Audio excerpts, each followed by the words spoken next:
বিসমিল্লাহির রহমানির রহিম। প্রিয় ফেসবুক বন্ধুগণ, আমরা আসছি আলবাহা শহরে।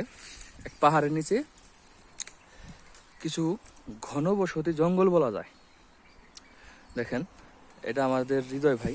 এখানে ওই জঙ্গলে আঙ্গুর গাছ হয়, ফল গাছ হয়। আমরা আঙ্গুর নিছি। এখানে 3 ফল নামের কিছু ফল আছে, এই ফলগুলো নিছি। এটারে আমরা 3 ফল পাই নাই, এটারে বলে মৌসুমী ফল। দেখেন বন্ধুরা, কি পরিমাণের আঙ্গুর ধরছে দেখছেন। দেখেন কি পরিমাণের আঙ্গুর।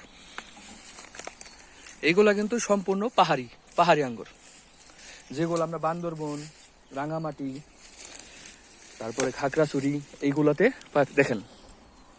এইগুলাতে আমরা বলি পাহাড়ি কলা, পাহাড়ি অমুক, পাহাড়ি তমুক। আমরা সেইভাবে সৌদি আরবে আমরা পাহাড়ি আঙ্গুর, এইগুলাকে বলে পাহাড়ি আঙ্গুর।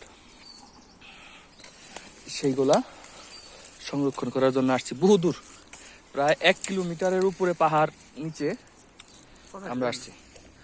পশারি পাকা বেশি, বুঝছেন ভাই।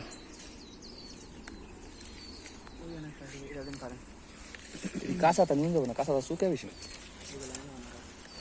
দেখেন বন্ধুরা, এই দেখেন হৃদয় ভাই, দেখছেন।